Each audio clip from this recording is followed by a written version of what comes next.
Good morning. Here we are at QuiltChat, coming to you from the AQS studio in Paducah, Kentucky.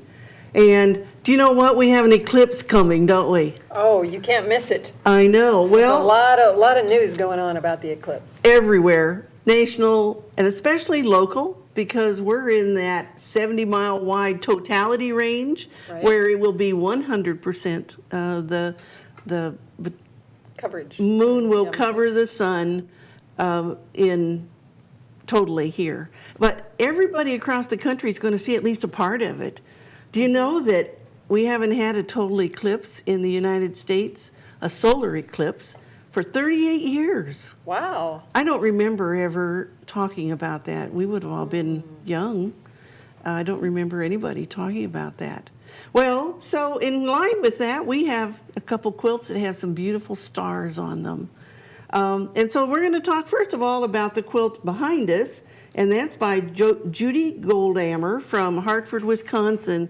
And what a pretty quilt. It's beautiful. It is. And you know, the last 2 weeks we've had some quilts that had black in them and how that made the other colors really pop. And Judi did the same thing in this quilt, didn't she? She did. It's a wonderful touch if you're trying to find something to give an accent to your quilts, and it's a little bit out of the ordinary, makes a big difference. It certainly does. Well, and we're guessing, we don't know for sure, but we're guessing that she probably foundation pieced the stars in this quilt. And do you guys foundation piece when you sew? I don't. I tried foundation piecing and found out that I wasn't a big fan of it. I guess everybody's got their own thing, but it's not something that I can give any expertise on whatsoever. How about you, Betsey Betsey? I can, think you yeah. I have, and I love it. Well, you know, one of the things that people think about foundation piecing is that it is fast. We're the first ones to tell them, no, it isn't fast. Oh, but it's accurate. Yes. Yes. Right. It's fast in the sense that you don't have to take something out 20 times to get it right. Yes, you're right. Right. Yes, yeah. You don't have to use your seam ripper quite You so have much. a better shot at getting it right the first time. Well, and so I see Logan out there from Michigan says hi. Hello, We're glad to Logan. have you aboard this morning.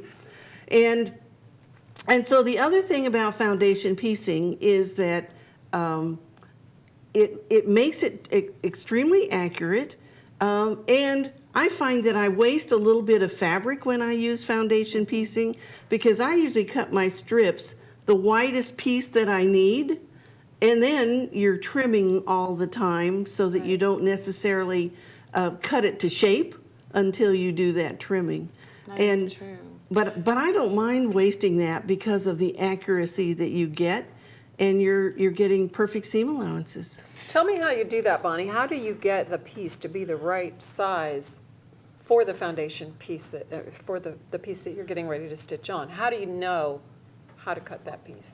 Well, let's look at this. I think I ran a little short on some of them. That's why I asked. Well, yes, and you know what? I have a really good trick to fix that, because usually you can fix it while you're going.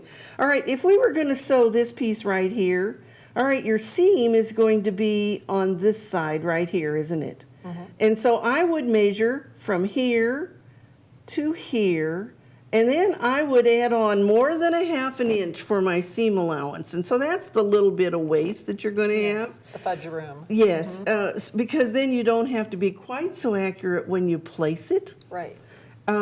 But that's how I would do it. So I would cut a strip that wide, and then you can just keep using that strip and sewing it on. And you do the same thing with all the other colors. Right.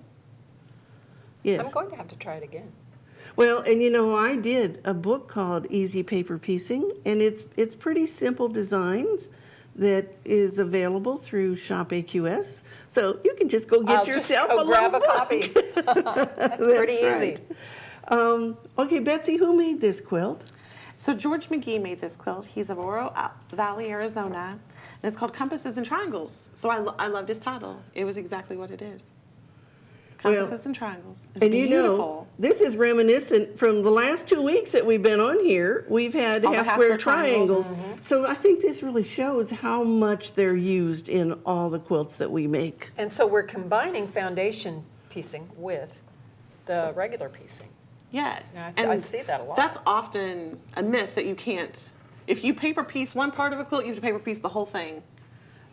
Myth or not? No. I mean, really, if I wouldn't even say you were started out paper piecing this, and then you decided, oh, I think I'd rather do it where I'm on the road or something, and I want to cut the templates. You just put on your 1/4 inch foot and sew a 1/4 inch foot. Now, one of the things that you would want to do with that is to start and stop within the seam allowance, so that you don't have a lot of thread in there. Either way. Right. Yes. And of course, these end up with a lot of seam allowances on the back of them. Well, and of course, you know, we all know now how to make the half square triangles. And if you don't, I have a class for that. I've taught a lot of classes, Bonnie, haven't I? your face lights up when you talk about quilting. It's a Well, wonderful thing. That's what makes you a good teacher. Well, and my iQuilt class tells you how to divide a space like this to make sure that your half square triangles would fit accurately. Oh. So if you don't know how to do that, you need to either go to iQuilt and get my Borders and Finishing Touches class, or I also have a book by the name of Borders and Finishing Touches. And I believe it's only available as an ebook now. We've sold out all the printed copies, but all that information is still there. Oh, that's good. Now, Logan wants to know the name of your book. Again, the one you were talking about with the foundation piece. Okay, it's Easy Paper Piecing, and it's I think a 32-page book, but it has quite a few different patterns in it. It has some birds and animals and teapots and coffee pots and just some fun things that people might like to make, but it's a really good place to start if you're going to do foundation piecing. Start simple and work your way up to something like this. Okay, all right, well, you know, with the eclipse coming, and all the news everywhere is about the eclipse, we decided that we would do something fun, didn't we? We did. And none of us have seen these, but you know, for you to be able to watch the eclipse, you really need special glasses. And AQS has ordered glasses so that all of our employees will be able to go outside and watch the eclipse on August 21st. And I believe we're going to be over 2 minutes that it will be blacked out here with the totality of the eclipse.